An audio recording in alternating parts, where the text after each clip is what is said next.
আমি একটা মেয়ে হয়ে বলতেছি, ছেলেরা আসলেই অনেক বেশি ভালোবাসে। কেউ মানুক বা না মানুক, আমি এই কথাটা মানি। এটা একটা আপুর গল্প।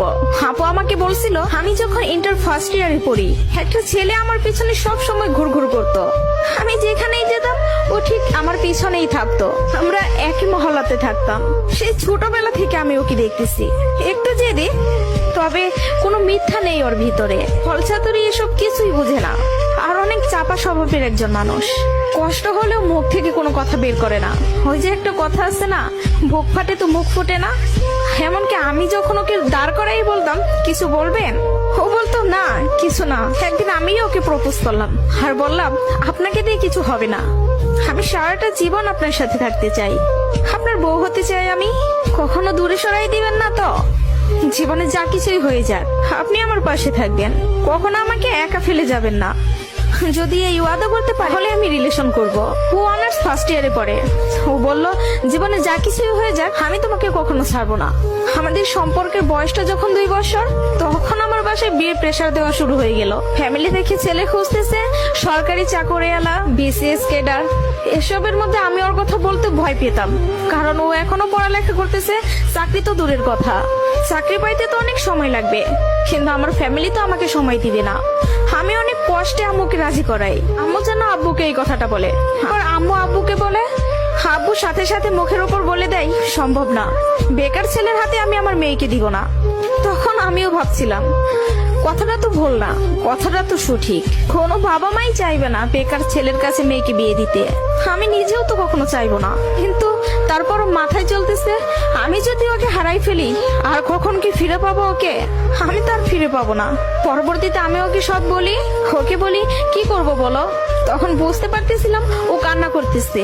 ও আমাকে বলে, আম্মু ডাকতেছে, জাস্ট একটা মিনিট, আমি আম্মুর কথাটা শুনে আসি। তুমি একটু লাইনে থাকো, এসে তোমার সাথে আমি কথা বলতেছি। আমি তোমার জীবনে আছি 2টা বছর, কতটুকু আমাকে চিনো জানো আমি জানি না, কিন্তু তোমার পরিবার তোমার সাথে 18টা বছর তোমার পাশে আছে। আমি কখনো বলবো না যে তুমি তাদের ছেড়ে আমার কাছে চলে আসো। আমি জানি না আমার বাসায় থেকে মেনে নিবে কিনা। পড়ালেখা শেষ করতে করতে আরো 2টা বছর লেগে যাবে। কবে চাকরি পাবো সেটারও তো কোনো ঠিক নাই। আমি যদি তোমাকে ভালো না রাখতে পারি, আমি তো নিজেকে কখনো মাফ করতে পারবো না।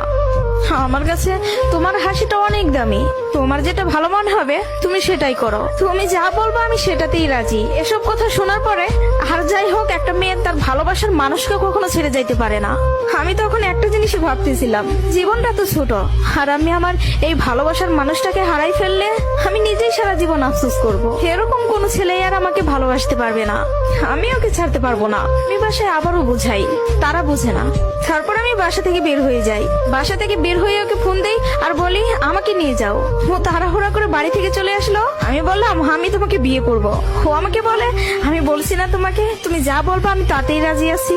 তবে একটা কথা, আমার সাথে থেকে যদি 3 বেলার 1 বেলা খেয়ে থাকতে হয়, পারবা? তার জন্য আমি সবকিছু ছেড়ে আসলাম, তার জন্য আমি সবই করতে পারবো। বিয়ের পরে ওর বাসায় থেকে ফোন দেয়, বলে বাসায় আয়। তারপর ওর বাসায় থেকে মেনে নিল। তার কিছুদিন পর আমার বাসায় থেকেও মেনে নিল। ভালোবাসার জায়গা থেকে যদি বলি, প্রিয় মানুষটাকে নিজের করে পাওয়ার মধ্যে অন্যরকম একটা সুখ কাজ করে, যে সুখটা কখনোই টাকা দিয়ে কেনা যাবে না। আর যদি বলি প্রিয় মানুষটার কথা, আমি ভোর মানুষকে ভালোবাসি নাই। আমার মানুষটা সঠিক ছিল, সেই মানুষটা আমাকে বিন্দু পরিমাণে কষ্ট দেয় নাই। আমি সবসময় একটা কথা বলি, ভালোবাসা সুন্দর যদি মানুষটা সঠিক হয়।